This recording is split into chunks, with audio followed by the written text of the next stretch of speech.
Hi everyone. तो आज है 24 नवंबर और 24 नवंबर में जितना भी करंट अफेयर्स है जो कि एग्जाम ओरिएंटेड है, उस हर एक न्यूज़ को, उस हर एक करंट अफेयर्स को हम लोग यहाँ पे कवर करने वाले हैं। क्लियर है? साथ ही साथ हम लोग जो है 22 नवंबर को भी कवर करेंगे, क्योंकि 22 नवंबर सैटरडे थे। ठीक है, तो सैटरडे के दिन हम लोग करंट अफेयर्स को स्किप किए थे। ठीक है, उस दिन जो है करंट अफेयर्स का क्लास नहीं हो पाया था, तो उस दिन का भी करंट अफेयर्स हम लोग आज कवर करने वाले हैं। तो 22 और 24 दोनों जो है ना, 22 24 नवंबर दोनों दिन का करंट अफेयर्स को इस वीडियो लेक्चर में हम लोग कवर करने वाले हैं। ये जितना भी करंट अफेयर्स का सीरीज है इंपॉर्टेंट होने वाला है। जितना भी डिफेंस एग्जाम है, जैसे कि CAPF, AC, AFCAT, CDS, NDA, इन सब चीज को यहाँ पे ध्यान में रखते हुए करंट अफेयर्स को प्रिपेयर किया है। वही टॉपिक सेलेक्ट किए हैं जहां से क्वेश्चन पूछे जाने का चांस रहता है। क्लियर है? जितना डिमांड है एग्जाम का, जितना करंट अफेयर्स का डिमांड है, उतना ही हमें यहाँ पे प्रिपेयर करना है। अननेसेसरी का इधर उधर का करंट अफेयर्स हमें कवर नहीं करना है। तो इस चीज को ध्यान देना, क्योंकि मिनिमम रिसोर्स रहेगा तभी मैक्सिमम तरीके से उसका आउटपुट ले पाओगे। जब भी कोई भी सब्जेक्ट पढ़ो, सिलेबस कवर करो, तो हमें रिसोर्स की तरफ नहीं जाना है। उस रिसोर्स से कितना आउटपुट आ रहे हैं, है ना, मैक्सिमम से मैक्सिमम लेवल में कितना आउटपुट हम लोग उस सब्जेक्ट से निकाल पा रहे हैं, उस टॉपिक से निकाल पा रहे हैं, इस चीज को ध्यान में रखते हुए प्रिपरेशन करो। है ना, तो इस चीज को ध्यान रखना, मैक्सिमम आउटपुट की तरफ जाओ तो मिनिमम रिसोर्सेज ऑटोमेटिकली हो जाएगा। फिर भी कोई भी डाउट रहता है तो व्हाट्सअप नंबर दिया हुआ है, इसमें मैसेज कर सकते हो। इस क्लास का जो स्लाइड है टेलीग्राम चैनल में अपलोड हो जाएगा, जो कि लिंक डिस्क्रिप्शन में दिया हुआ है। चलिए फिर स्टार्ट करते हैं विद द फर्स्ट न्यूज़ के साथ। यहाँ पे जिम्बाब्वे और नामीबिया उन्होंने होस्ट करने वाले अभी, जब अंडर 90, यू का मतलब होता है under 19 cricket world cup held होने वाले हैं 2026 में। तो उसको इन दोनों कंट्री मिलकर यहाँ पे हेल्ड करने वाले, होस्ट करने वाले हैं, जिम्बाब्वे और नामीबिया। जो आईसीसी का है ना, इंटरनेशनल क्रिकेट काउंसिल, आईसीसी का फुल फॉर्म है। यू का मतलब अंडर होता है। 19 क्रिकेट वर्ल्ड कप, इसे जो फर्स्ट टाइम हेल्ड किए गए थे 1988 में, और इसे ऑर्गेनाइज करने का काम किए जाते हैं इंटरनेशनल क्रिकेट काउंसिल के द्वारा। और फॉर्मेट जो है डिफरेंट डिफरेंट ओडीआई के फॉर्मेट में, इसे मैचेस के फॉर्मेट में कंडक्ट किए जाते हैं। हर 2 साल में एक बार, है ना, एवरी 2 ईयर्स, हर 2 साल में एक बार इसे कंडक्ट किए जाते हैं। और पर्पस वही है कि जितना भी फ्यूचर में इंटरनेशनल रिलेटेड एथलीट हैं, प्लेयर हैं, उसको एक प्लेटफॉर्म देना, जिसके थ्रू अपने जो कैपेसिटी है उसको वहाँ पे उभार पाए, अपनी कैपेसिटी को बिल्ड कर सके, है ना। जितना भी प्लेयर हैं, क्रिकेटर्स हैं जो क्रिकेट फील्ड से बिलोंग करते हैं, उसको एक अपलिफ्टमेंट कर पाए। ये जो है मेजर इसका प्लेटफॉर्म है, मेजर इसका पर्पस है, जिसके थ्रू इसे हर साल नहीं, साल में 2 बार इसे कंडक्ट किए जाते हैं। ठीक है, ध्यान रहेगा फर्स्ट न्यूज़। चलो अगला देखो। यहाँ पे इंलैंड वाटरवे अथॉरिटी ऑफ इंडिया, इसका जो है चेयरमैन अभी अपॉइंट किए गए हैं, जो कि हैं सुनील पलिवाल। ठीक है, सुनील पलिवाल इसे जो है इंटरनेशनल या फिर inland waterway authority of India as a chairman appoint किए गए हैं। तो जो inland waterway authority of India है, इसे जो है 27 अक्टूबर 1986 में इस्टेब्लिश किए गए थे। देखो यहाँ जो एक चीज़ समझना, यहाँ मैं चाहता तो सुनील पलिवाल कौन है, क्या है, के बारे में पूरा डिटेल के साथ बता देता। लेकिन ऐसा डिटेल यहाँ पे पूछने वाले नहीं है। करंट अफेयर से जिस मेथड से क्वेश्चन पूछे जाते हैं, वही मेथड, वही फॉर्मेट को हमें ध्यान में रखना है। यहाँ पे अपॉइंटेड तो जरूर हुआ है, लेकिन किसका अपॉइंटमेंट हुआ है, देखो इंलैंड वाटरवे अथॉरिटी का। उसके बारे में जो है क्वेश्चन आने का चांस ज़्यादा रहता है, ना कि सुनील पालीवान के ऊपर क्वेश्चन आएगा। अगर चेयरमैन से क्वेश्चन आता है, नो डाउट यहाँ पे अपॉइंटमेंट से क्वेश्चन पूछे जाते हैं, तो उसका नाम बस याद रखो। क्लियर है, नाम याद रखोगे, क्वेश्चन आएगा टिक करो, आगे बढ़ो, बस इस तरीके से प्रिपेयर करना है। और ये जो इंलैंड वाटरवे अथॉरिटी है, इंलैंड वाटरवे का मतलब होता है, जैसे ये इंडिया है, ठीक है, ये देखो ये इंडिया है, तो इंडिया में के अंदर जितना भी रिवर बह रहे हैं, है ना, रिवर का फ्लो हो रहा है, तो इंडिया के अंदर ही जो है पूरा रिवर सिस्टम में ट्रांसपोर्टेशन का काम करना, उसी को हम लोग बोलते हैं इनलैंड वाटरवे, है ना। इनलैंड वाटरवे इसी को बोलते हैं। इसे जो है inland waterway authority of India act 1985 के थ्रू इस्टेब्लिश किए गए हैं, जो कि ministry of ports, shipping and waterways के अंदर आते हैं। एट प्रेजेंट अगर इसका हेड क्वार्टर देखोगे इनलैंड वाटरवे अथॉरिटी का, तो नोएडा उत्तर प्रदेश में हमें देखने को मिलता है। बाकी इसका मेजर पर्पस क्या है? मेजर पर्पस सिंपल सा है कि जितना भी इनलैंड वाटरवे है उसको ट्रांसपोर्टेशन कैसे करना, उसके रिलेटेड कैसे रूल्स बनाना है, कैसे डेवलपमेंट करना है, इन सब चीज़ को जो है ऑब्जेक्ट करने का काम, प्रोजेक्ट करने का काम, रूल्स रेगुलेशन जो है डेवलप करने का काम इसी के थ्रू किए जाते हैं, इनलैंड वाटरवे अथॉरिटी के द्वारा। To develop, regulate and maintain inland waterway for navigation and shipping, जैसे कि अभी इसके बारे में डिस्कस ही किए हैं। डिफरेंट डिफरेंट फंक्शन परफॉर्म किए जाते हैं इसके द्वारा, जैसे कि डेवलपमेंट करना, क्योंकि ट्रांसपोर्टेशन का काम चल रहा है वहाँ पे, तो ट्रांसपोर्टेशन का काम में तो सीधी सी बात है कि डेवलपमेंट होना जरूरी है। तो कैसे एज अ नेशनल वाटरवे के थ्रू यहाँ पे डेवलप कर सको, फिर डेवलपमेंट करोगे, ट्रांसपोर्टेशन होगा तो मेंटेनेंस की ज़रूरत है। तो मेंटेनेंस करने का काम, उसी के साथ रेगुलेशंस किस तरीके से हो, किस तरीके से जो है ट्रैफिक हो रहा है, ट्रैफिक मैनेजमेंट प्रॉपर तरीके से हैंडलिंग हो, प्रॉपर तरीके से जो है ट्रैफिक का मैनेजमेंट होना चाहिए। उसी के साथ इंफ्रास्ट्रक्चर बिल्ड हो जिसके थ्रू बेस्ट टू बेस्ट यहाँ पे प्रैक्टिस अपनाया जा सको। जैसे कि टाइम इफ़िशिएंसी, जो टाइम में डिलेमेंट हो रहे हैं, प्रोजेक्ट में डिलेमेंट हो रहे हैं, उसमें इफ़िशिएंसी लाओ। पूरा इंफ्रास्ट्रक्चर, तो इंफ्रास्ट्रक्चर जितना ज़्यादा बूस्ट होगा, उतना ज़्यादा वर्किंग कंडीशन या फिर वर्क में यहाँ पे इफ़िशिएंसी आने वाले हैं। उसी के साथ नेविगेशन हो, सर्वे हो, जैसे कि हाइड्रोग्राफी के अंदर ट्रैफिक स्टडीज़ के रिस्पेक्ट में। तो जो है ये डिफरेंट डिफरेंट मेन फंक्शन है जिसके थ्रू IWAI के द्वारा इसे परफॉर्म किए जाते हैं। ठीक है? तो कुछ यहाँ पे इम्पोर्टेंट नेशनल वाटरवे भी डिस्कस कर लेते हैं। थोड़ा-सा, क्योंकि देखो, अभी हम लोगों ने डिस्कस किया इनलैंड वाटरवे अथॉरिटी जो कि एक मेन गवर्निंग बॉडी है, जो कि जितना भी इनलैंड वाटरवे जो रन हो रहा है, ट्रांसपोर्ट हो रहा है, उसको मेंटेनेंस करने का काम, है ना? डिफरेंट डिफरेंट उसका वर्क है जिसे परफॉर्म किए जाते हैं। तो एट प्रेज़ेंट अगर टोटल इंडिया का अगर बात करोगे तो 111 यहाँ पे नेशनल वाटरवेज़ हैं। प्रेज़ेंट में, जो कि 20,000 प्लस किलोमीटर तक इसका एक्सपांशन देखने को मिलता है। और सीधी-सी बात है, इसका अगर रिवर ट्रेस करना है ना, तो मोस्टली तरीके से इसको रिवर को ट्रेस कर सकते हो, क्योंकि जितना भी यहाँ पे मेजर रिवर है वहीं पे हमें इनलैंड वाटरवे यहाँ पे दिखाई देंगे। क्योंकि वाटरवे ऐसा थोड़ी ना है कि कोई भी शॉर्ट रिवर है, उसी में जो है पूरा ट्रांसपोर्टेशन का काम चल रहा है, ऐसा नहीं। हमें ऐसा रिवर का यहाँ पे डिफाइन करना पड़ता है, ऐसा रिवर का जो है सर्च करना पड़ता है जिसका डिस्टेंस जो है लॉन्ग होना चाहिए, जिससे ट्रांसपोर्टेशंस का काम भी यहाँ पे लॉन्ग तरीके से हो, और लंबा-लंबा अगर कोई डिस्टेंस है, तो लॉन्ग डिस्टेंस में भी इस ट्रांसपोर्टेशन को प्रॉपर तरीके से किया जा सके। तो मेजर रिवर में जैसे कि गंगा हो गया, गंगा के साथ ब्रह्मपुत्र, बराक रिवर है, गोदावरी है साउथ में, कृष्णा रिवर है साउथ में। तो ये जो है मेजर रिवर है और इसका लेंथ भी देखोगे तो बहुत लंबा है। ट्रांसपोर्टेशन करने में ईज़ी हो जाते हैं। जो सी का डेप्थ है ओशियन या फिर जो रिवर फ्लो है उसका डेप्थ भी अच्छा खासा देखने को मिलता है।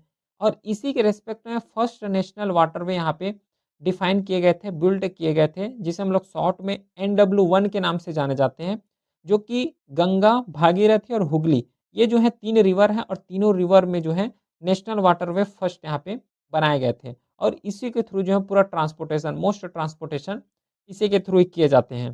फिर नेशनल अगर इसका डिस्टेंस देखोगे तो 1620 किलोमीटर का डिस्टेंस है, जो कि यूपी हो गया, Bihar, Jharkhand, West Bengal, in different different states को ये कवर करते हुए पूरा ट्रांसपोर्टेशंस का काम करते हैं।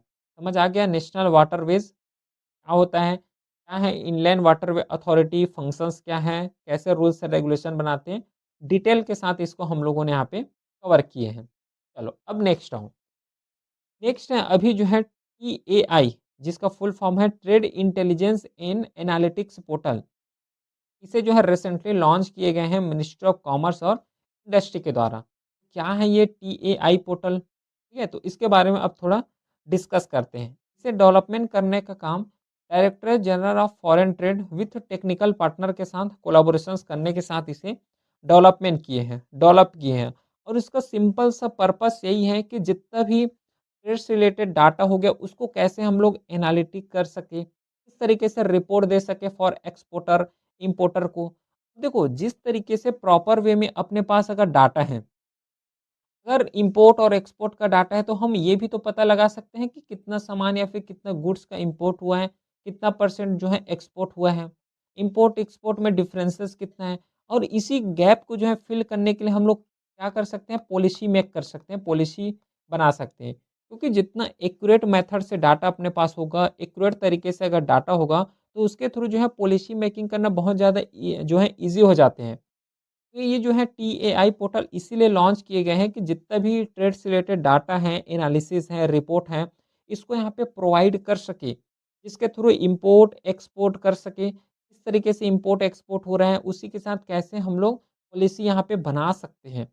ये जो है मेजर इसका पर्पस होने वाले हैं जिसके थ्रू टीआईए पोर्टल को यहाँ पे लॉन्च किए गए हैं। अब टाइप वही है कि डाटा कलेक्ट करना, एनालिसिस करना बेस्ड ऑन ऑनलाइन पोर्टल। ठीक है, ऑब्जेक्टिव समझ आ गया?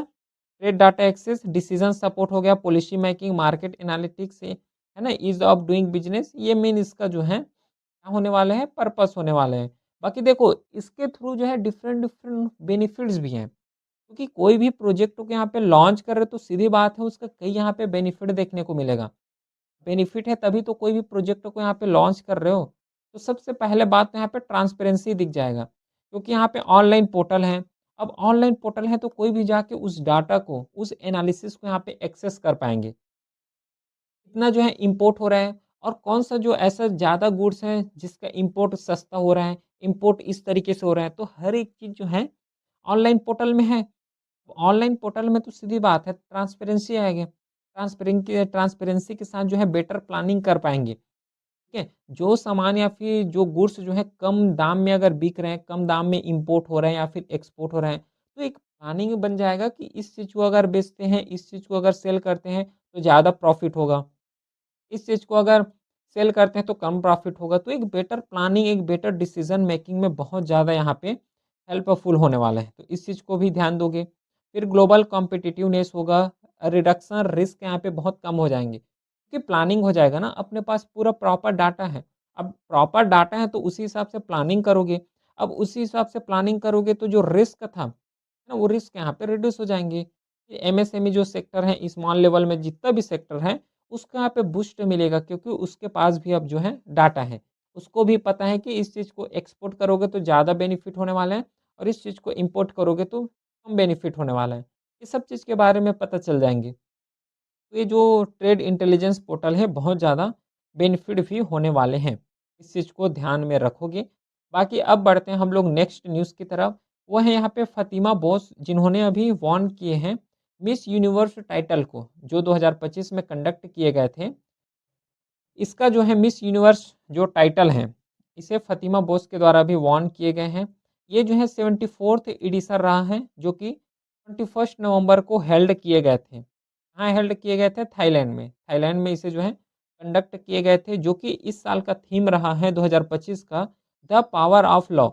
ये जो है 2025 का थीम रहा है, जिसमें से डिफरेंट-डिफरेंट कंटिनेंट, डिफरेंट-डिफरेंट कंट्री से डिफरेंट-डिफरेंट कंटेस्टेंट जो हैं यहाँ पे पार्टिसिपेट किए गए थे। तो टोटल यहाँ पे 118 कंटेस्टेंट थे, जिसके द्वारा पार्टिसिपेट किए गए थे और उसी में से एक कंटेस्टेंट का नाम है यहाँ पे फ़ातिमा बॉस, जिन्होंने यूनिवर्स 2025 का टाइटल अपने नाम किए हैं।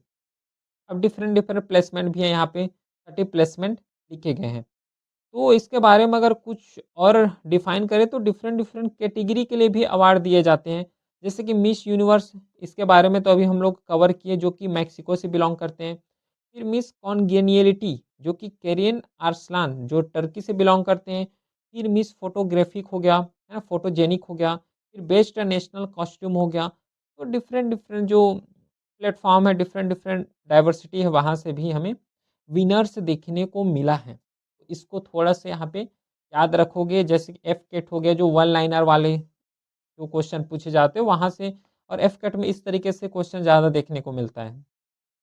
नेक्स्ट देखो अब, अगला न्यूज़ है जो कि न्यू डिज़ाइन यहाँ पे कोट कॉम्बैट, इसके लिए जो डिजिटल प्रिंट है इसके लिए जो है इंडियन आर्मी के द्वारा ग्रांट दे दिए गए हैं। ग्रांटेड इंटेलेक्चुअल प्रॉपर्टी राइट, ये क्या होता है? और ये जो है कॉम्बैट जो कपड़े होते हैं ना, कोट कॉम्बैट, ये सब क्या होते हैं या फिर कॉम्बैट यूनिफ़ॉर्म क्या होते हैं? ये सब चीज़ के बारे में वन बाय वन करके डिस्कस करते हैं। क्योंकि यहाँ पे 2-3 पॉइंट हैं जिसके बारे में डिस्कस करना है। लेकिन एट प्रेज़ेंट जो डिजिटल प्रिंट है, जो कपड़ा पहनते हैं ना, वर्दी पहनते हैं आर्मी के लिए, तो डिजिटल प्रिंट के लिए डिज़ाइन करने के लिए इंडियन आर्मी के द्वारा अभी ग्रांट दे दिए गए हैं intellectual property right. Intellectual property right एक ग्रांट ही है। अब इस क्या होता है? अभी डिस्कस करते हैं। लेकिन सबसे पहले ये समझो कि इंडियन आर्मी का ड्रेस कोड कैसा होता है। अब ड्रेस कोड के बारे में तो बताने की ज़रूरत भी नहीं कि सबको पता होता है। देखो इसे जो है न्यू पैटर्न जो कॉम्बैट ड्रेस कोड है, कॉम्बैट का मतलब होता है कि कोई भी जैसे ऑपरेशंस में जा रहे हो तो ऑपरेशंस में लिए कॉम्बैट ड्रेस पहनते हैं। अगर सिविलियन काम कर रहे हो या फिर नॉर्मल ऑफिशियल वर्क कर रहे हो तो उसका जो है यूनिफ़ॉर्म अलग होता है। तो कॉम्बैट ड्रेस जो इंडियन आर्मी का होता है ना, इसे इंट्रोड्यूस किए गए थे 15 जनवरी 2020 को जब आर्मी डे हम लोग सेलिब्रेट करते हैं। और ये जो कॉम्बैट ड्रेस है जब ऑपरेशंस चला रहे हो, है ना? तो वहाँ पे पहनते हो। इसे जो है national institute of fashion technology इसके द्वारा जो है डिज़ाइन किए गए थे। जो कि एक डिजिटल जो है कैमोफ्लेज यूनिफ़ॉर्म की तरह ही काम करते हैं। और इसका पर्पस वही है कि बेस्ट टू बेस्ट या फिर जो सर्वाइवबिलिटी होता है ना बैटलफ़ील्ड में, जैसे कि ऑपरेशंस में जा रहे हो। अब ऑपरेशंस में क्या है कि 2 दिन, 4 दिन इस तरीके से जो है लगातार ऑपरेशन चलते हैं, है ना? मंथ तक, महीनों तक ऑपरेशन चलते हैं, तो उसमें सर्वाइवल होना चाहिए। ऐसा नहीं कि कोई भी एक जगह गए, तो कहीं पे अगर जैसे कि तार ही आ गए, तो वहाँ पे खरोच पड़ा तो डायरेक्टली फट गए। तो ऐसा यहाँ पे नहीं, यहाँ पे सस्टेनेबिलिटी होना चाहिए, ड्यूरेबिलिटी होना चाहिए। ये जो है पर्पस है जिसके थ्रू इस यूनिफ़ॉर्म को यहाँ पे लॉन्च किए। अब डिफरेंट-डिफरेंट इसका कलर होता है ना? ये भी उसी का ही कलर है, ये भी जो है इंडियन आर्मी का ही।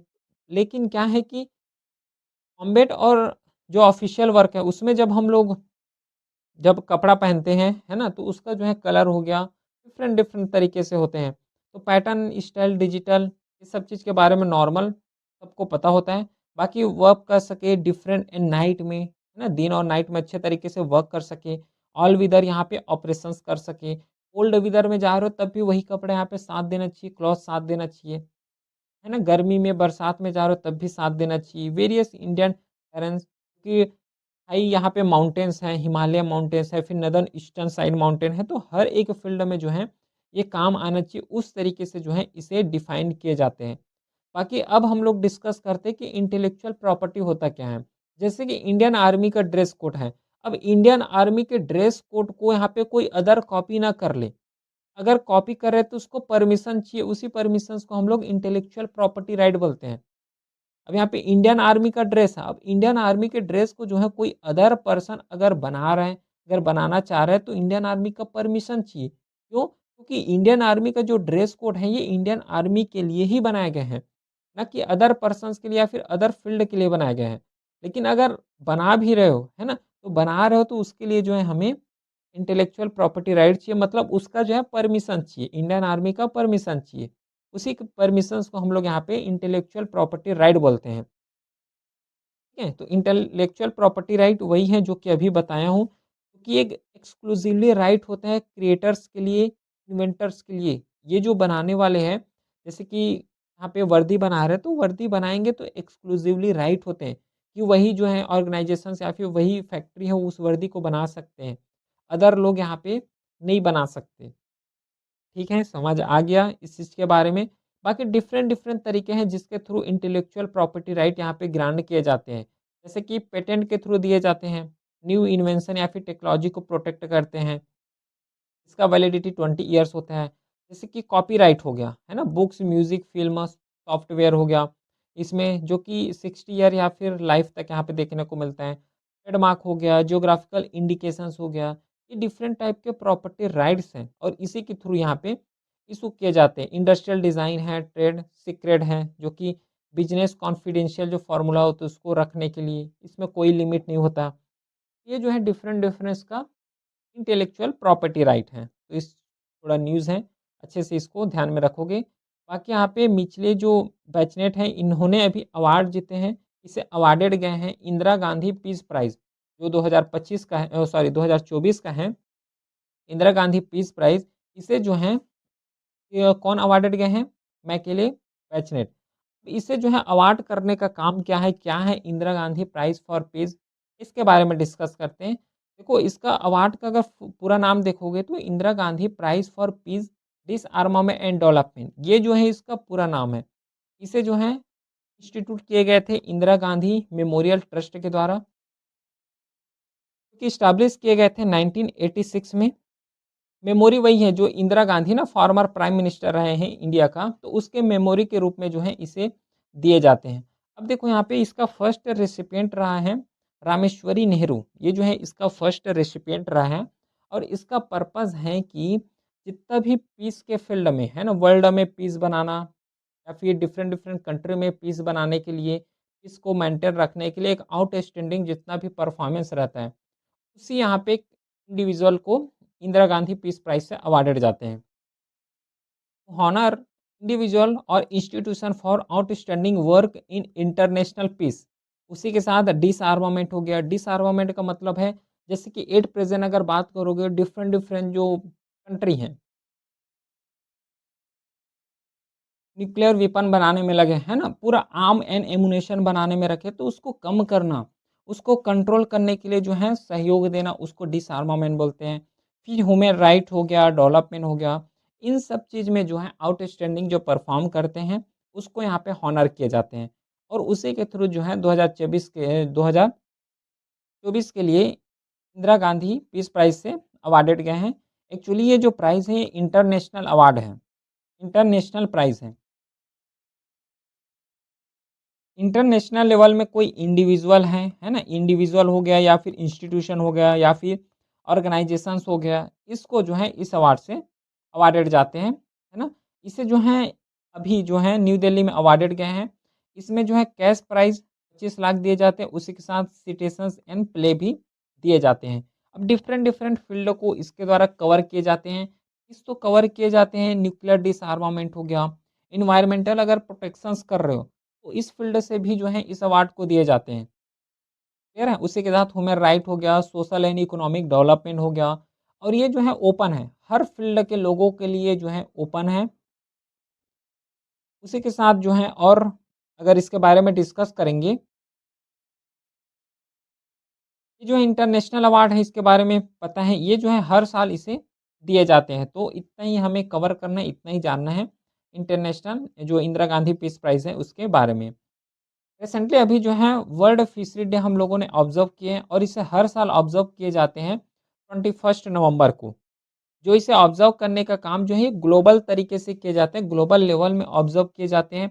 जितना भी इंटरनेशनल बॉडीज़ हैं, फिर उसी के साथ गवर्नमेंट हो गया, फिशरीज़ कम्युनिटीज़ हो गया, इन सब चीज़ का कोलैबोरेशंस होने के साथ-साथ इन सब चीज़ का पार्टिसिपेशन भी होते हैं और इसी के द्वारा जो है हर साल हम लोग 21 नवंबर को 21 नवंबर को वर्ल्ड फिशरीज डे ऑब्जर्व करते हैं। इसे जो फर्स्ट टाइम 1997 में ऑब्जर्व किए गए थे।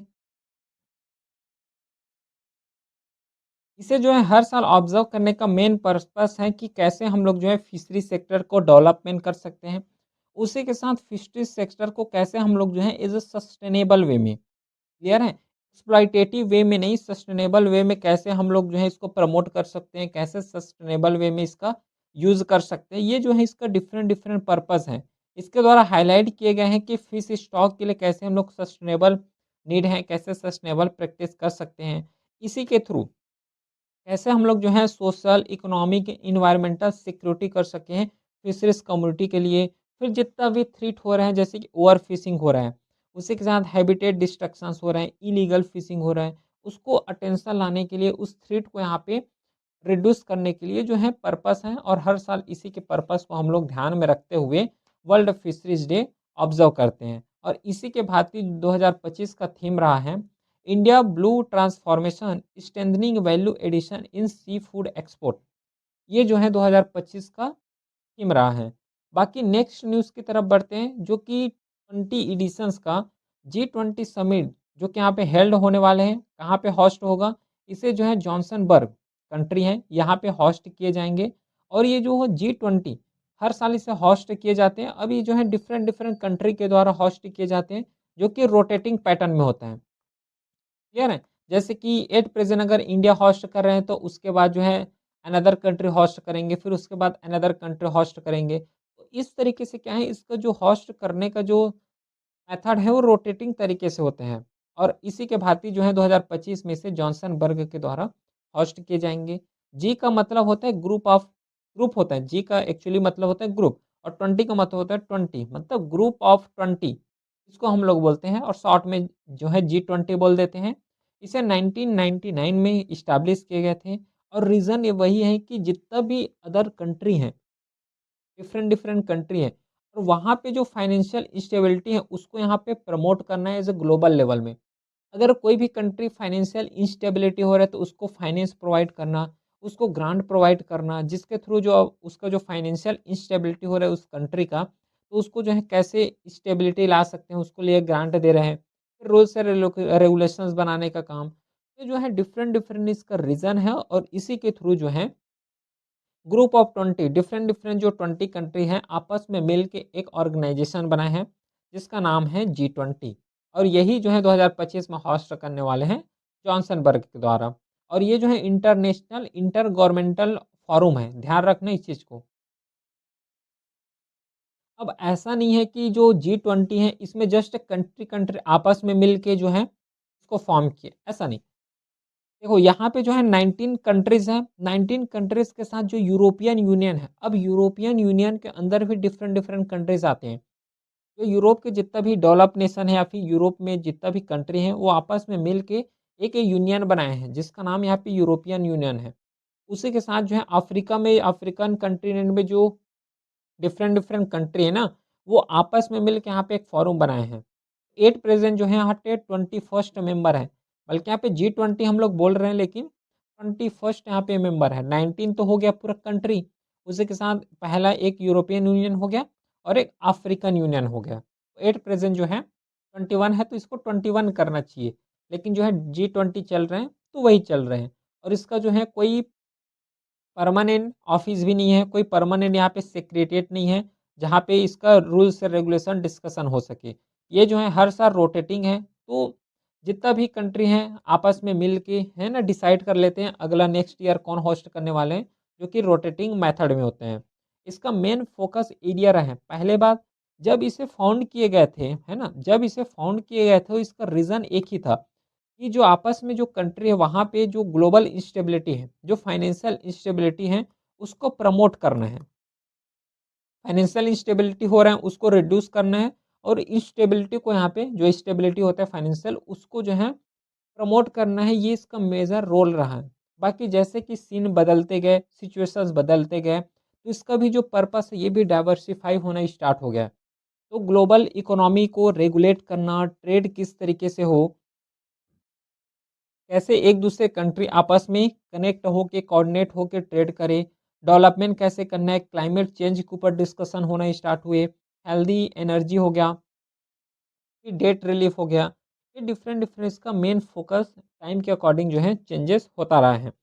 बाकी इसका जो है फर्स्ट समिट 2008 में ही कंडक्ट किए गए थे। वहाँ पे वाशिंगटन डीसी जो यूएसए में है, वहाँ पे इसे होस्ट किए गए थे। और एक्चुअली जो है ये हेड ऑफ स्टेट लेवल का होता है, ध्यान देना। यहाँ पे सेक्रेटेरिएट नहीं, डायरेक्टली जो हेड होते हैं जैसे कि प्रेसिडेंट हो गया, प्राइम मिनिस्टर हो गया, वो यहाँ पे पार्टिसिपेट करते हैं। तो ये हेड ऑफ स्टेट होते हैं। तो G20 का जो है अभी समिट यहाँ पे होस्ट होने वाले हैं, जॉनसनबर्ग में होस्ट होने वाले, कंडक्ट किए जाएँगे। क्लियर है? तो ये तो रहा पूरा 22 और 24 नवंबर में जितना भी न्यूज़ रहा है, उस हर एक न्यूज़ को डिटेल के साथ कवर किए हैं, ठीक है?